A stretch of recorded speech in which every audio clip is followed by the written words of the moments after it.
and welcome. It's another Saturday night. So we got 6 of you guys on here. So if you guys would love, as always, to comment who it is and where you're from if you want. It helps me know who's here. I always like to know who's here other than talking to the interwebs. So hopefully everybody is having a wonderful Saturday night. It's been a busy day, so as always, I enjoy popping on here. So we will see if we can conjure up a few more people, and then we'll get started. So tonight we are going to talk mostly night photography and low light. I don't know if it'll all be low light. Hey, Ben. Hey, Don. I hope you are feeling better. Stinks. So let me know if you need anything. So... Hey, Sid, that is wonderful. I always think there's a delay between my comments and what I actually get. But if you've got questions tonight, throw them up as always. I like to answer questions. And just before I forget, I'll remind everybody in the end. But next week, so next Saturday, the following Saturday, and the following Saturday, we won't be doing this because I will be out of town the third Saturday. And then obviously it's holidays the next two. And no one wants to listen to me drone on a Saturday night. So, all that is good to hear you're doing better, Don. So,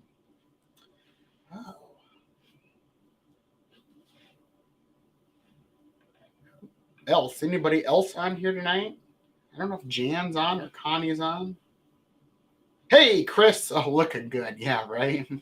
Got to, I guess. The other thing, too, like, hey, Connie, I figured you'd be here, but I never know where you're lurking around. So yeah, like I said, next week and the next 3 Saturdays, we won't be doing it. But I will remind everybody at the end too, the podcast drops Monday at 5 a.m. I just got to finish up a few little polishes, I guess, if that's what you're going to call it, tomorrow, and I will have it scheduled. So if you are curious, it's the Mirrorless Revolution. So I talk about mirrorless cameras. As of, I don't know, late last week, I'm 100% mirrorless. I have no DSLRs anymore. So, big jump. Reminds me of when I went from film to digital. So, that is a big jump for me. So, I have no more D850. I'm never attached usually to things. And I had to kind of like give that camera up a little bit. So, I don't know. We'll see. Eventually, it'll all pass. Well, you know what? Let's get started. So if you have got questions already, throw them in the comments. I'll answer them as I go. So tonight we're going to talk low light photography, night photography, whatever you want to call it. There's a little bit of both. I kind of came up with like 9 little points. I mean, most of these I think are pretty kind of obvious for the most part, but not to everybody. If you've got questions, like I said, throw them up there as we go through. So these are in no specific order whatsoever. I just, as they came to mind and digging around, I threw them up there. So I think out of all the things that are like the most important thing, if we're doing, let's put this scenario in like long exposures, night photography, not like low light, like let's take like 1.5 steps back. So what's the difference between low light and night photography? Because they all get interchanged all the time. And to me, think of low light is like right here. Even though I've got this light here on me and I got a light over there, and I got LEDs here in the back. This is still a low light situation. It's not super bright, so I'm going to be running much higher ISOs. My guess in here would be 1600 to start for my ISO. If I go outside right now, it's pitch black. That's night photography. Or low light, like, wedding receptions, gym, sports, indoor sports, stuff like that. So differentiating what low light is versus night is completely different. So to me, low light is we're obviously going to run higher ISOs. We're going to do that with night photography too. But low light does not have to be on a tripod in theory if I'm doing in here. If I'm running a high enough ISO, allowing me to bring up a much faster shutter speed for handheld shooting. Now, if I go out and do night photography, like Ben does and his awesome, wonderful stuff, like that we have to use a tripod for. Or if you're trying to do streaks, of car lights or tail lights of cars, we have to be on a tripod. I mean, that's a no-brainer. Well, I shouldn't say no-brainer, but it's kind of like you can't do it without, really. I mean, you could find a spot to prop up a camera on like a ledge or something. I mean, that would work. But the tripod is going to allow us to be wherever we want, when we want.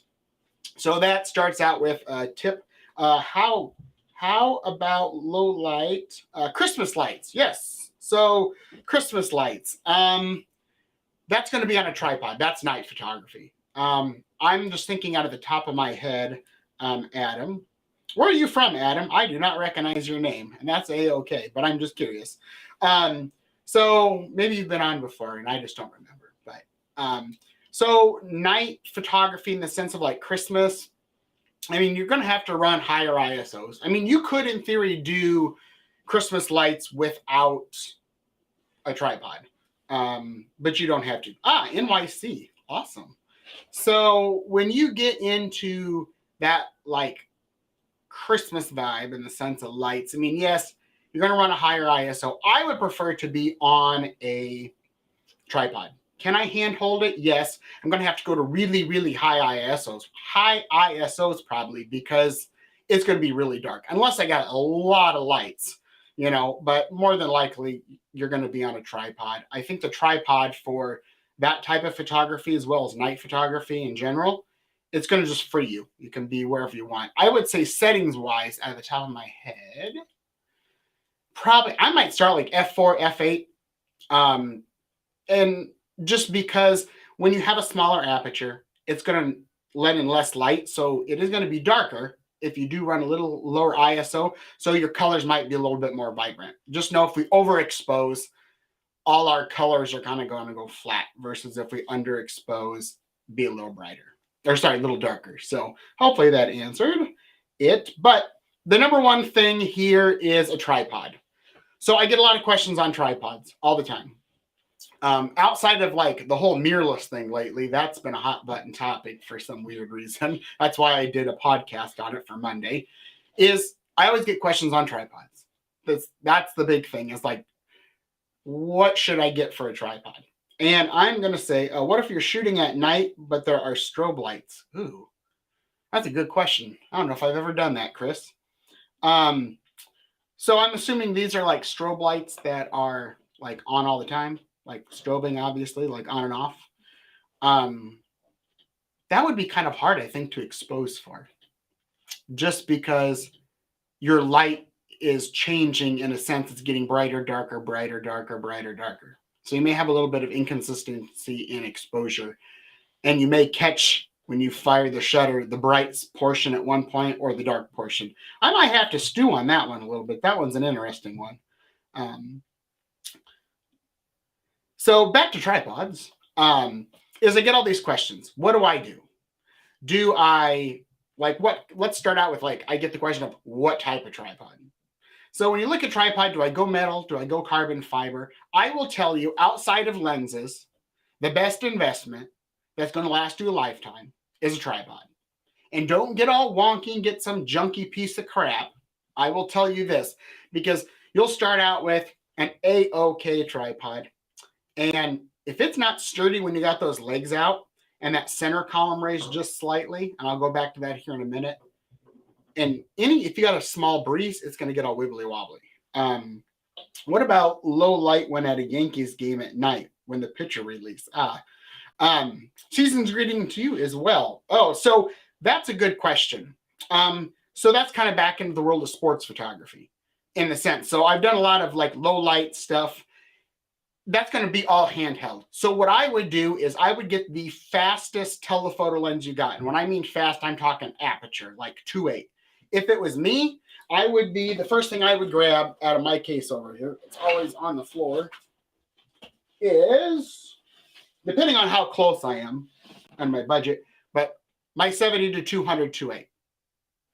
Because if I can get close to the action, and I'm assuming with the Yankees game, you're not getting terribly close, but this is probably your best option that you can get into possibly a professional sports arena before anybody says anything. But 70 to 200, you've got distance to be able to zoom in at 200, bring your picture in closer. The aperture is going to be wide open. I'm going to shoot that lens as wide as I can get it, and that's going to let in a lot of light. but I'm also going to have to use a higher ISO. And we're talking like pro baseball. We're not talking little league here. So I'm going to have to probably get my shutter speed up, would be my guess, well over 1,000th of a second. And to do that, you're going to have to let a lot of light in with the aperture, and at the same time, a lot of high ISO. I mean, unfortunately, that's the game we play with sports and low light. So good question, Adam. So back to tripods is when we get into, buying, if you get a wobbly piece of junk, it is what it is. You can't make it any sturdier. So when you buy something, I'm not saying you got to go out and buy a Benro carbon fiber, Manfrotto carbon fiber, or let's get all crazy and get a Gitzo carbon fiber tripod. It's going to cost you $999.99, literally, for a heavy duty big one. So there's a couple tips on tripods. Tip number one, buy what you can afford. I prefer carbon fiber because I am out and about with it. I don't want a heavy metal tripod. That's just the way I work.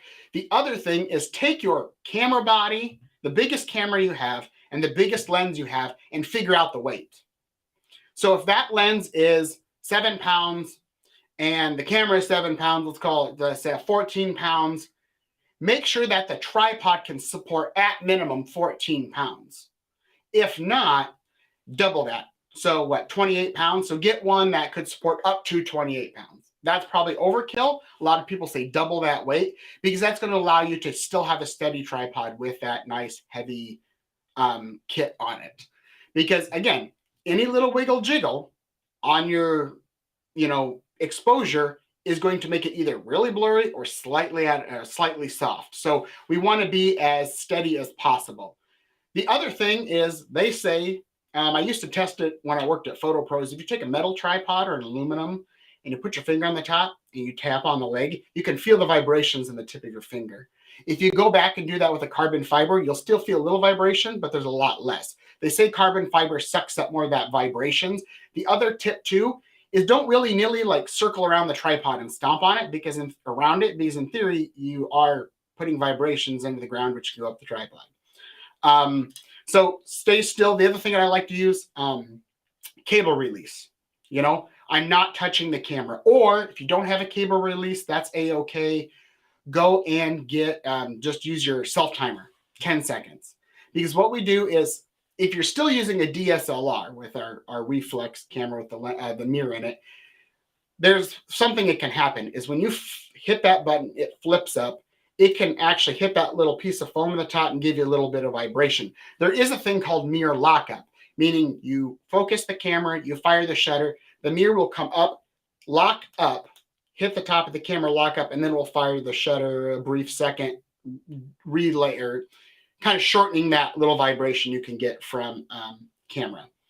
So with mirrorless, we don't have to worry about that. There's no moving mirror to do that. So again, back to kind of in the sense of tripods is when you're buying one, like I said, you don't need to buy an $8,000 tripod or $1,000 tripod. Get one that's going to support the weight of your camera. Get one you can afford. And when you buy one, I mean, probably with everything going up, Manfrotto prices have probably gone up. I haven't bought a tripod in 5 years, 6 years. But they used to have one for like $179, $199 with a ball head on it. It was a kit. That was like perfect. It wasn't terribly heavy. It was aluminum. But when you invest in a good tripod and you break a clip on a leg or a twist, I like legs. My legs twist. I have a locket twist. I like it because I grab all three, quarter turn, pull out, and then quarter turn back. I don't like clips, but that's personal preference. But if you break something on the tripod, on a Gitzo, a Benro, a Manfrotto, probably a three-legged thing, all those name brand, good, high-quality tripods, you're going to be able to call customer service and say, hey, Manfrotto, I broke it. You can get the schematics online or used to and tell them exactly, I broke this part here, and they can get you a part. Parts are replaceable. You get a cheap Best Buy one or a cheap Walmart one or a cheapo Sunpacked one. You break it, you buy a new one. You break it, you buy a new one. That's the evil, vicious circle you get in. So get a good tripod. The other tip that you can do is sometimes you need to bring two things actually. That center column, you don't want to raise that center column too terribly high because then it gets a little off kilter and bouncy and wiggly, especially in a windy or a slight breeze. So what I do is when you buy a tripod, it's so hard now. I mean, I don't know where you're at, Adam, in New York City, but you probably got B&H somewhere in town or Adorama. For all of us folk in the Midwest or wherever else we are, I know for us it's at least 2 hours to hour and a half to the nearest camera store. But if you can get to a camera store that's got a good selection of tripods, go and buy one in person, or look at the specs on how high it is, completely like extended without center column extension. I like mine when mine's fully extended with the head, it is at eye level. One thing I like about that is I'm not doing this thing and leaning down or trying to figure out where to get it. And guess what? I don't have to take that center column up. It's at my height. Even with take your camera and mount it on there and you should get your height. I mean, if you have to go a little bit on a center column, it's not a big deal. Another thing I would look at in a good steady tripod is see if you can get one that's got the hook in the bottom of the center column. Because you can get a sandbag, or if you don't want to lug a sandbag around, you probably got a heavy camera bag. Take the strap or the top handle on a backpack, throw it in that, and it will pull that down to the ground, and you'll get even a steadier tripod from that. So you got to have a good tripod for any night photography, for especially long exposures. Another tip that I would throw out there, noise reduction. On occasion, let's talk that real quick. I say on my list here, I got number 3 is the lowest ISO possible. Don't just say lowest ISO. Use the lowest ISO possible for the shot you're trying to take. In here, it's probably 1600, maybe even higher, 32. If that's the lowest I need to get the shutter speed that I want and balanced exposure, then that's what it is. There is so much different technology out there where we can reduce noise. And right now, if you've got a current mirrorless or DSLR, it's probably even 5 years old, it's going to rock in low light more than likely. Everybody gets so bent out of freaking shape about noise, and oh my God, there's noise all the time, noise. Well, it's noise that happens. I mean, you got 2 choices. Yeah, shoot it in the basement. Your ISO as low as you can go, kind of thing. But you're going to get maybe a shutter speed that you don't want. You're going to get really long trails. So I see a question popped up from Chris. Recommendations for streak lighting. Example, car headlights or tail lights. Exactly. Good one. I like to, obviously I'm on a tripod. I like to start out my ISO depending on ambient light. I start out roughly 400 to 800 ISO. That would be like if I'm downtown, because I got a lot of ambient light, street lights, things like that. 400 to 800 is probably a good starting point. Shutter speed, I would go and say, okay, like probably 2 seconds. I mean, it really depends. If you've got a really long street and you want that street to go completely through, it depends on car speed. If the car is ticking along real slow, you need, say, 30 seconds. If you have a car that's speeding 50 miles an hour down the road, you probably get away with a couple seconds. That's a big variable there. I would say between 2 and 30 seconds. It depends. Aperture-wise, I would just set it wherever you choose to. F4, F8 maybe. I mean, it's a lot of playing. And now that Chris asked about this, let's talk a little bit about, well, what exposure mode do I be? A lot of people say you can use aperture priority or shutter priority, whatever. I prefer manual, because I can control it all. I can control my aperture, I can control my ISO, and I can control shutter speed. I have all 3 of those variables. So if I have a 30-second exposure going for shutter speed, and what happens? It's overexposed. It's too bright. Well, I have choices now. I can change ISO or I can change aperture. If I was on shutter priority, camera picks aperture. Maybe I don't want f8. Maybe I want f4 or 2.8. Let's say I'm at 30 seconds at f2.8. And I want it to be darker. Well, camera's always going to try to give you proper exposure in either program mode, auto, shutter priority, or aperture priority. Manual, you can trick the camera. The camera's going to be like, dude, it's way underexposed or way overexposed. Don't much matter. You're like, fine, that's the way I want it. So you can trick it. But not saying you have to use manual. I just think it's a little easier. If you're okay with that manual mode. But back to Chris's question, I would say probably F4 to F8. Roughly, you're doing streaks of light. I prefer to have my car going away from me and catch tail lights versus headlights, because headlights are really bright. And even with the best S lenses from Nikon on the mirrorless, I still could probably get some ghosting or some flare. That's the word I'm looking for. Flare off the front of my lens when I get light reflecting off the front lens. Any straight on light is going to cause some issues. It's going to wash out kind of things. It's going to look duller. So I like cars going away from me. It's preference, but whatever you're doing. Hopefully that answered your question, Chris. So with that whole manual focus thing, or sorry, not manual focus, I looked the wrong one. Let's kind of go back to that lowest ISO. Use ISO as low as possible. Just because, and the noise thing. People freak out about noise. Technology. Lightroom has noise reduction. Photoshop has noise reduction. You can even get, I think it's Topaz denoise. I can never remember. It's on that computer over there in the corner. But that thing is freaking amazing. I took a shot this summer of my two nieces and my daughter, and we were camping, and they were scribbling on the concrete with sidewalk chalk, and it was dark. It was at night. And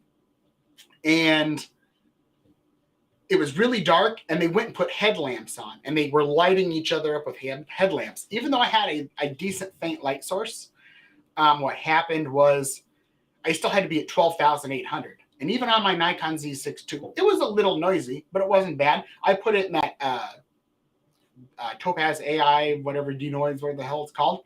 That thing made it look like smooth.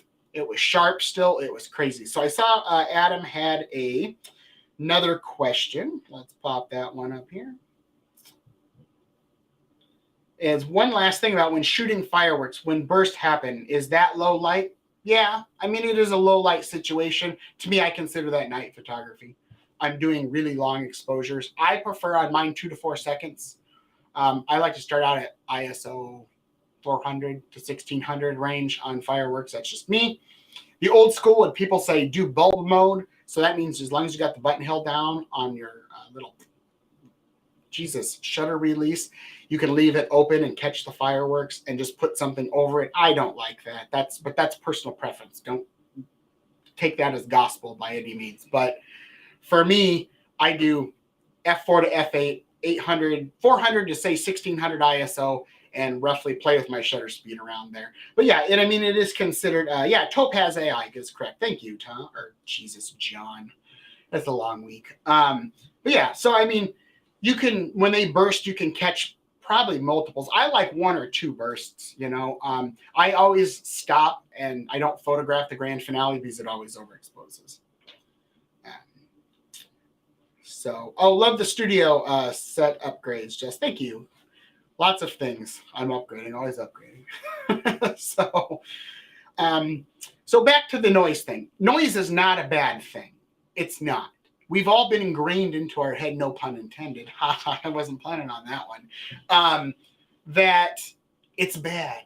I'd rather have a slightly noisy image than one that's blurry because I couldn't get an adequate shutter speed. So don't be afraid of noise. Just don't. It's not a big deal. Let's talk about, let's see, on the list, we've got manual focus. Manual focus is a little bit harder on the good old digital cameras because back in the day, on all our manual focus lenses, you could literally point your camera, and on the Nikons, you had the little circle and it shifted and this was out of focus and you brought it in, and you had a nice complete circle, you knew it was in focus. Now it's a little harder. If we're doing long exposures, like if you're like at night down in the city, there's probably plenty of ambient light to autofocus and pick a spot to focus. It will be fine.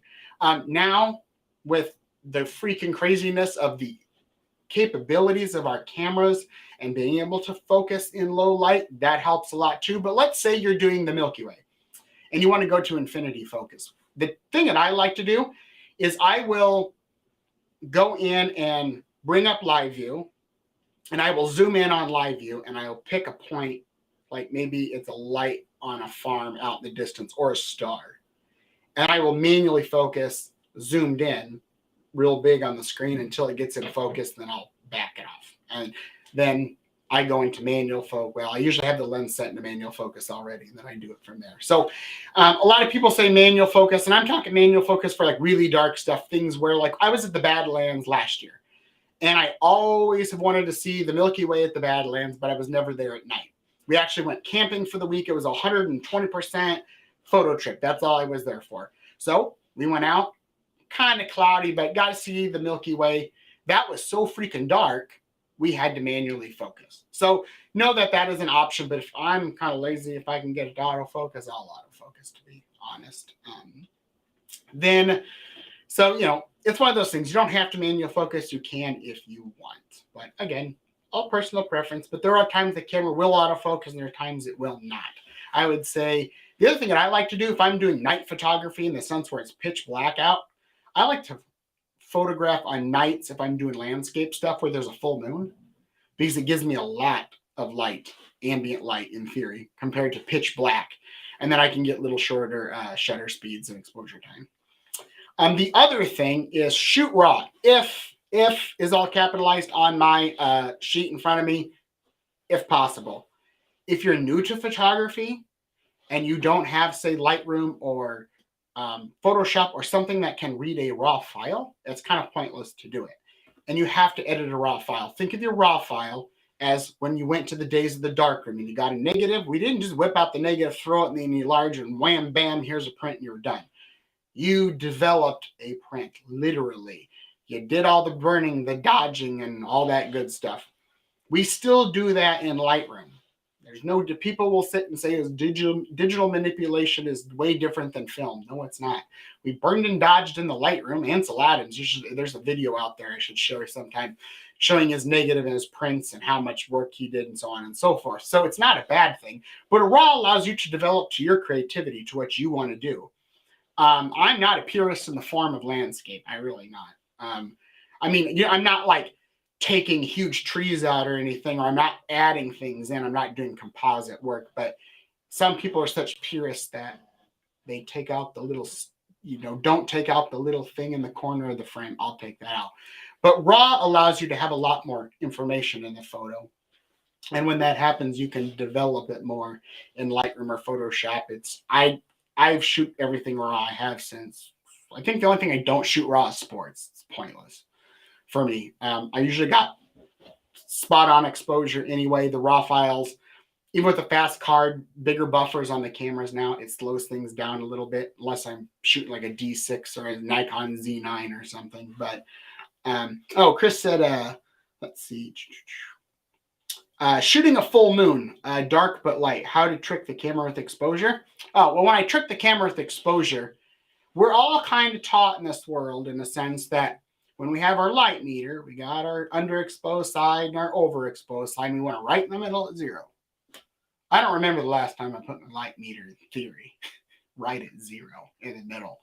It's either a little over or a little under. I have a tendency with Nikon to slightly underexpose.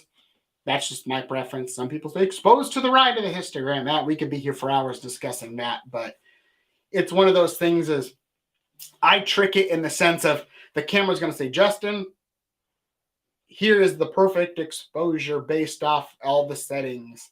And then you take a picture and maybe it's really bright and it's like, looks like daytime. Is that correct exposure?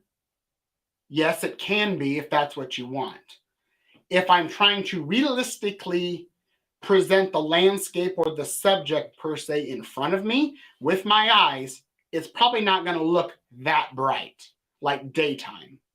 It may look dark. Obviously, it's nighttime. So I'm going to tell the camera, underexpose it by half a stop. I don't know. I just, wherever I feel necessary. They say in baking and cooking, you hear people say measure with their heart. Yeah, I do that with exposure. I just go with what my gut and heart says and I roll with it. And then I see if it's right or wrong. And then I do my tweaking from there. But I'm just tricking it by when the camera says, this is your right, correct exposure. I hate the word correct exposure, that term, but whatever. Correct exposure. And I'm like, that's nice, but I want it brighter or I want it darker. So therefore, I trick the camera. I tell it what I don't want it to do. I tell it what I want to do. You're fine, Adam. So Adam wrote, Don't be off topic on moonlight. Should your camera maximize zoom lens? What do you mean by that?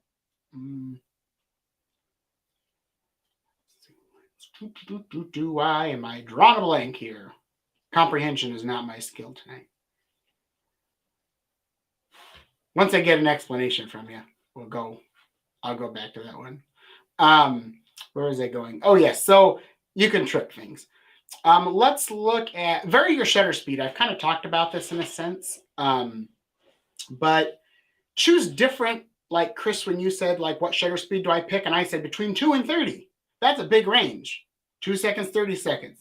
That is that's the range. It's not like 2 to 4 or 4 to 8 or 10 to 20.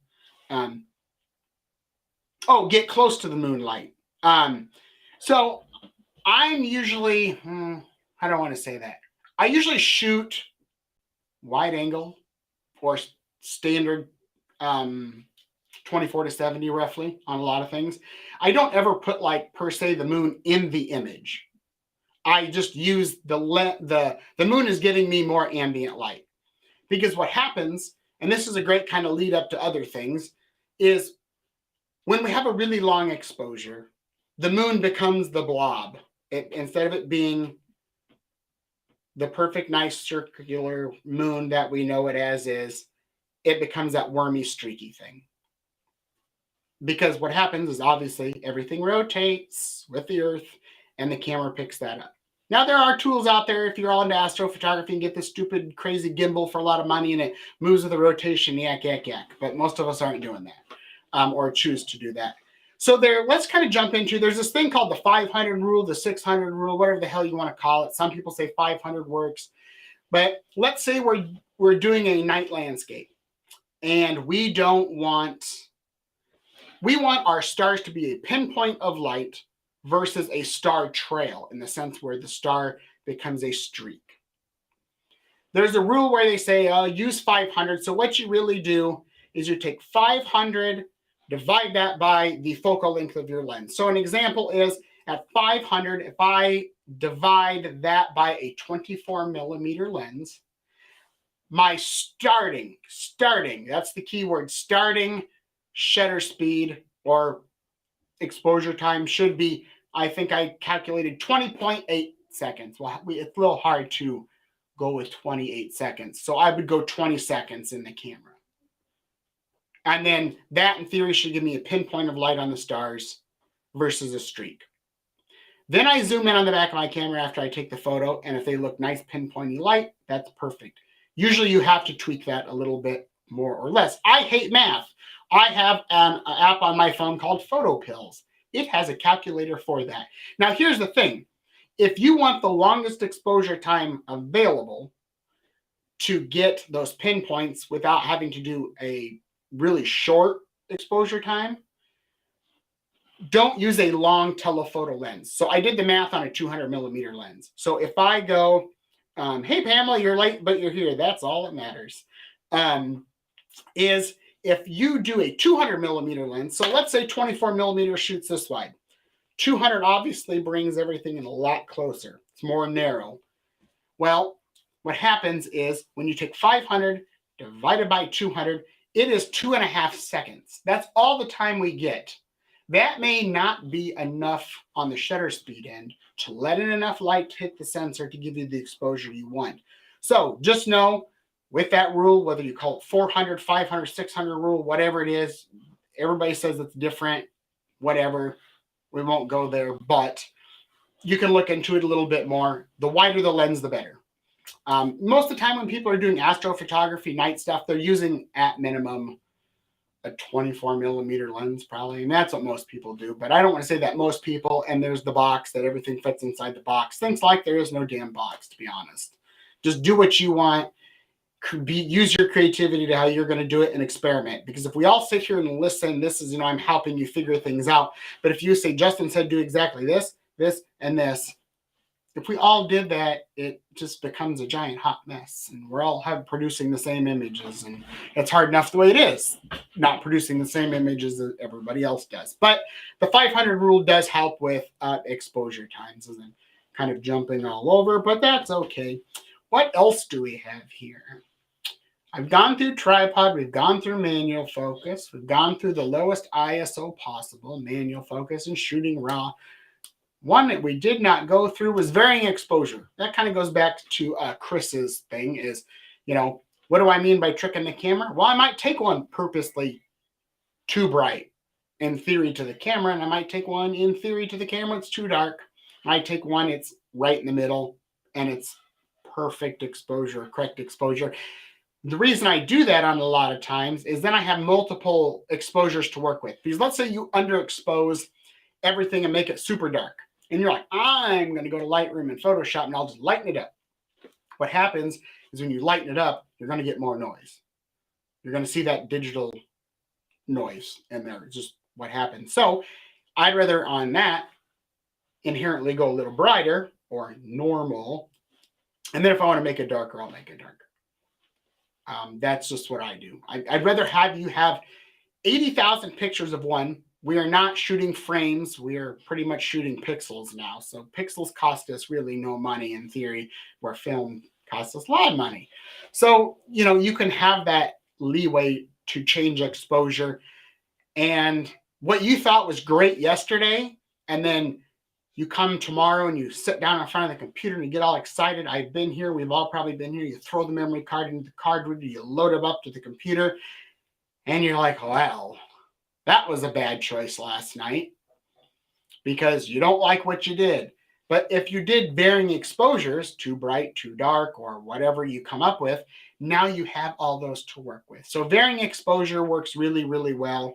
Yes, astrophotographers. John said, let me throw it up here. Is astrophotographer stack thousands of exposures? Yes, that's the other thing. I don't like doing that. I don't know. It's just the way I do it. I don't, but that's fine. But that is what a lot of people do. They'll expose for the Milky Way, and then they'll expose for like the middle ground, foreground, and they might sandwich between 3 and 1.2 million photos together. I don't know if Ben is still on here, but maybe Ben can comment. I don't know what you do, Ben. I don't know if you shoot it all in one or you're stacking between those 2 and 1.2 million photos. I don't do a lot of astro night stuff. One, I don't like staying up late anymore. I'm an early to bed, early to rise kind of person now. So John says, on my Canon, I do a 7-shot bracket at a 1.3 stop increments and then merge the images in Lightroom. Oh yeah, you can merge in Lightroom too now. I forget about that. You can do that. So Adam says,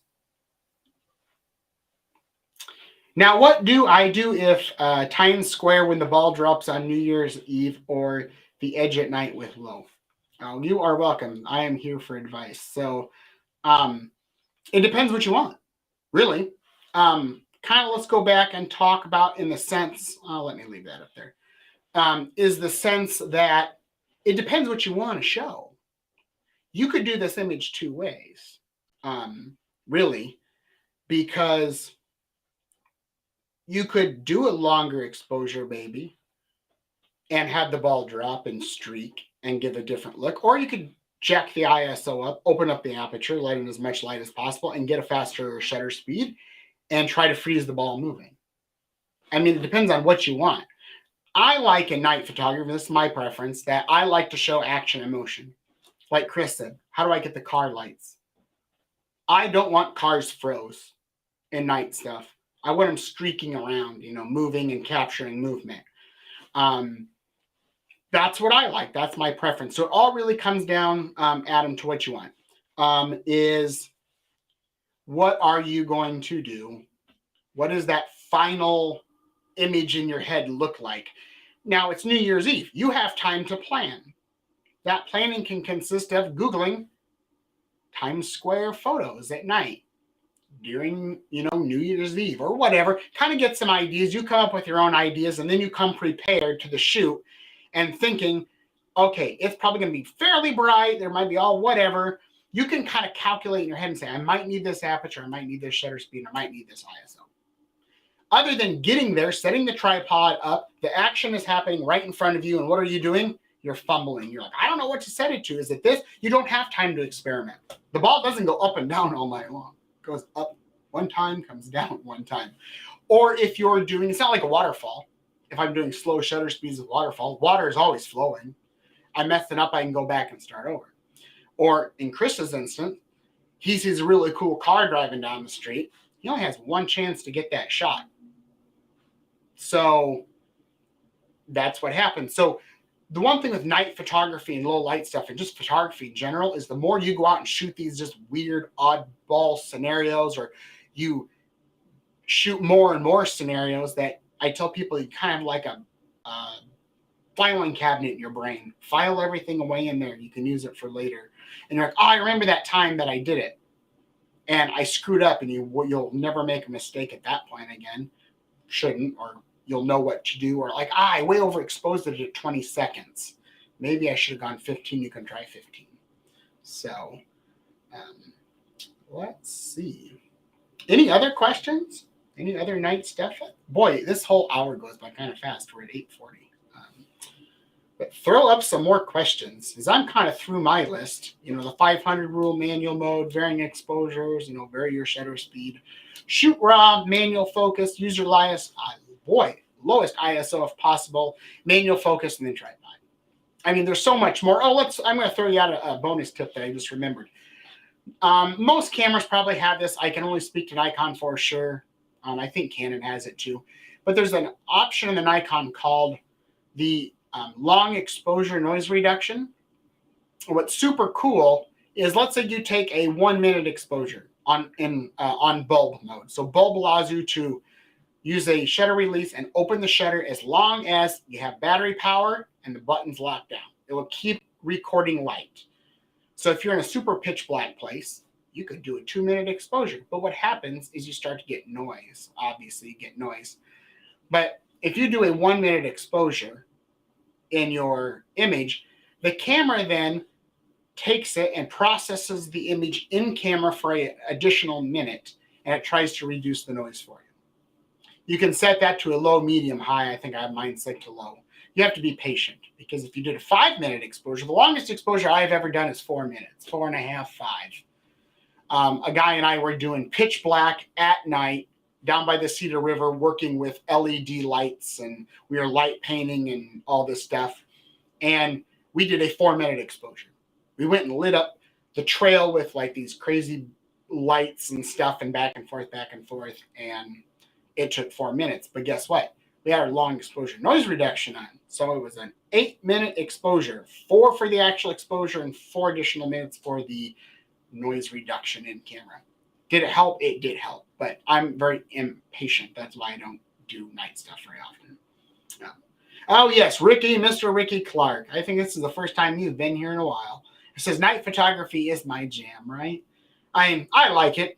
I think it's one of those things, if you need a break from the norm of portraits and whatever, I don't know, whatever you shoot or photograph, we'll use that, whatever you photograph, go out and do something different.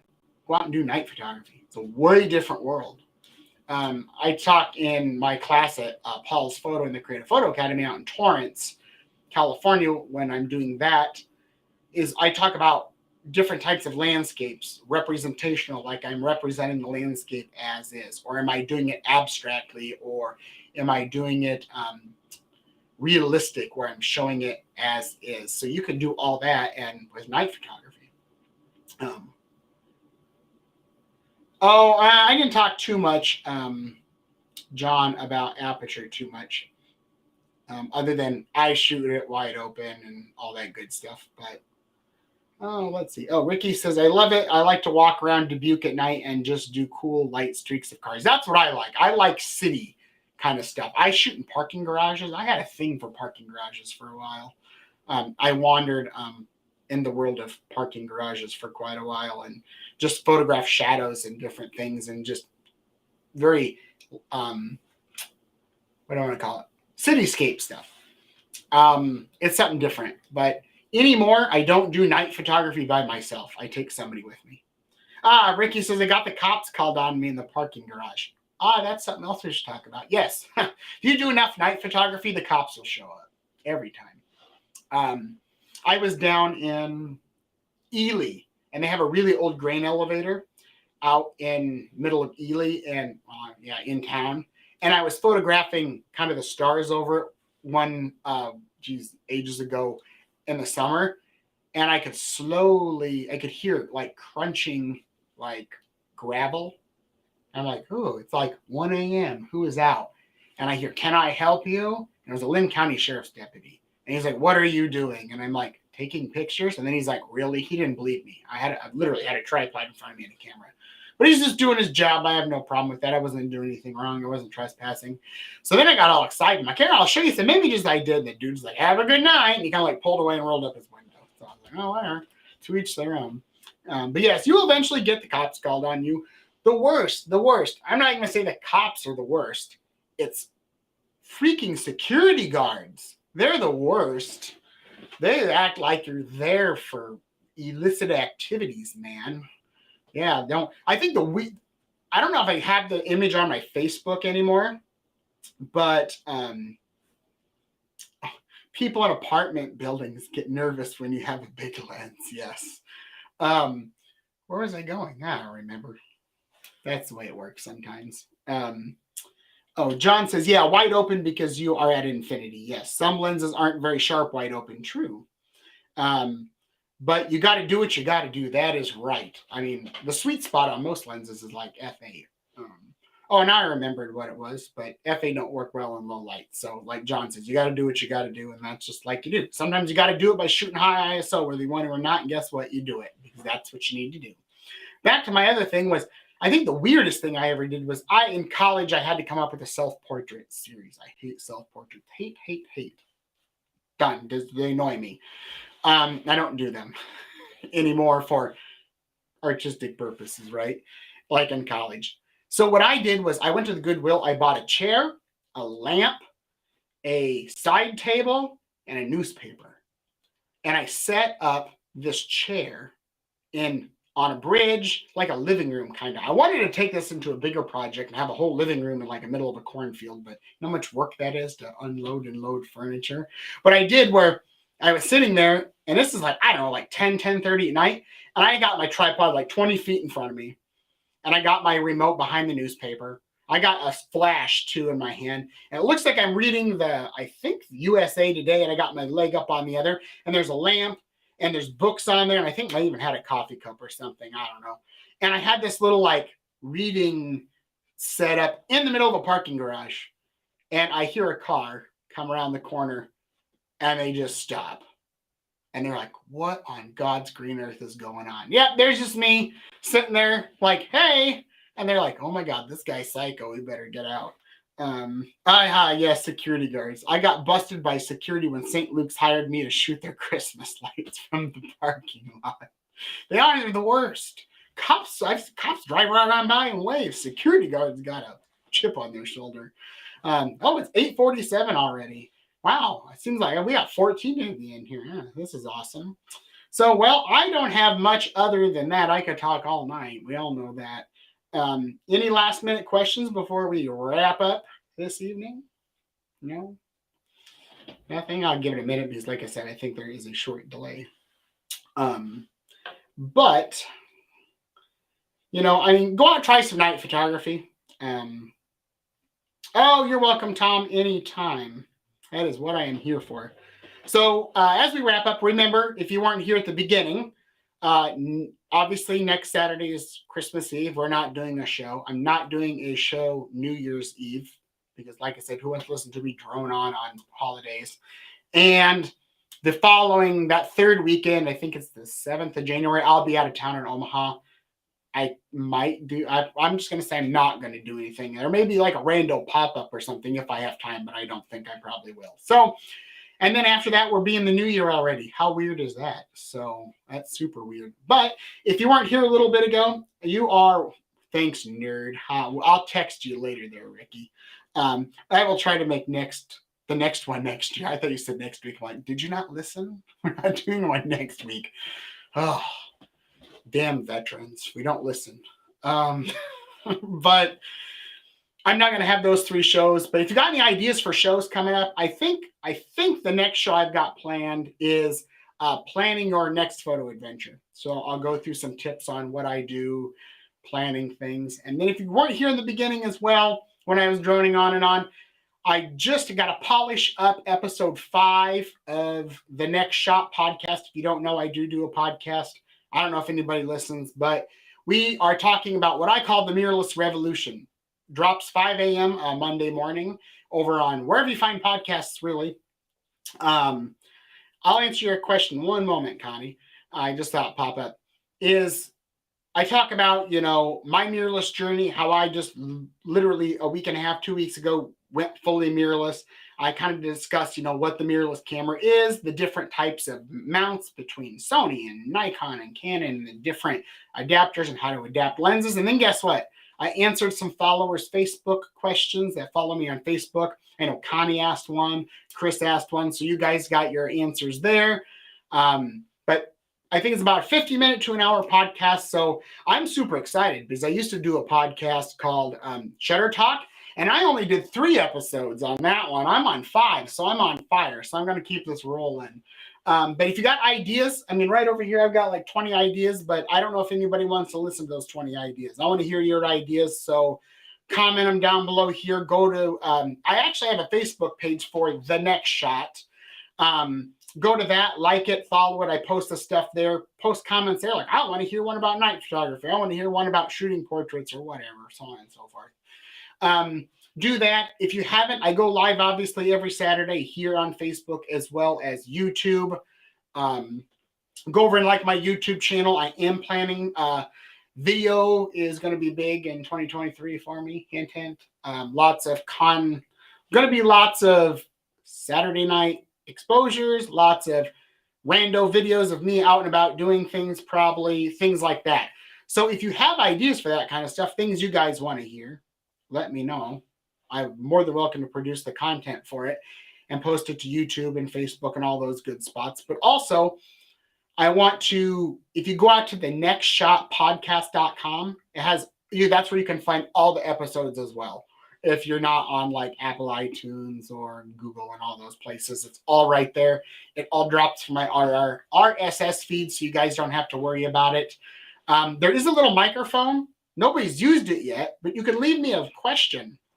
And what I love to do is beginning maybe like first quarter of 23, where you guys, like you do tonight, you're asking me mostly questions about night photography and Lowlight, obviously. But I saw your comment, John, I'll get to in a moment, is I want to like hear what you guys want, and then I can go and you can leave like those comments. I want to do a show on your guys' questions, anybody's questions. I don't even care if it's Chris and Connie that ask 10 questions each. I want to go through and ask those. And then I've got lots of plans for that. Nobody wants to listen to me drone on about the podcast, but I'm really super excited. Like I just said, every week, I thank you guys for coming and joining in and asking questions. Last week we had 13 people on average. I see right now we're at 16. I'm pretty happy. But please, if you could share all this fun stuff. If you're catching this after the live, comment that I know you watched it. Share it with your family, friends, other photographer friends. But Connie asked, I see yours, Chris. I'll get to it in a minute. So Connie says, when wearing a headlamp, will it affect the photo if, I should pop this up here, if you use a red light? No, I don't believe it will. That's a good point, because a red light is like a dark room. So your eyes kind of adjust and you don't, what do I want to call it, like get your eyes all like bugged out so it's real bright. But you can use it. I use a headlamp because they got to be hands-free. Ricky, mirrorless is the master. Jeez, Ricky. But no, mirrorless is crazy. To be honest, I hated mirrorless. I hated it. I thought it was the dumbest thing ever. It was going to be a fad. Well, guess what? I was wrong. And that's okay, because I love the ability of mirrorless, other than this things suck batteries. John says, what about organizing a photo walk? Those are really popular a few years ago. Yes, I thought about that too. I have lots of ideas. The problem is I work a 40-hour job. If I had 40 hours a week to this that paid the bills, I would have so much stuff going on. But no, I thought about doing that this spring. for all the local people. We could get together, do that. I also thought about offering maybe some online classes. I don't know if I want to do that quite yet. Lots of ideas, things like that. I thought about maybe producing a online basic photography course whenever I have time for that. And that's something we can talk about later. Chris Jennings, Mr. Jennings says, is there ever a possibility to have a session on basics of Lightroom or Photoshop? Funny you asked that, Chris. So if you are super interested, I'm not a guru in Photoshop. I am not. I will say that. I can teach you Lightroom and the basics and what you want to know.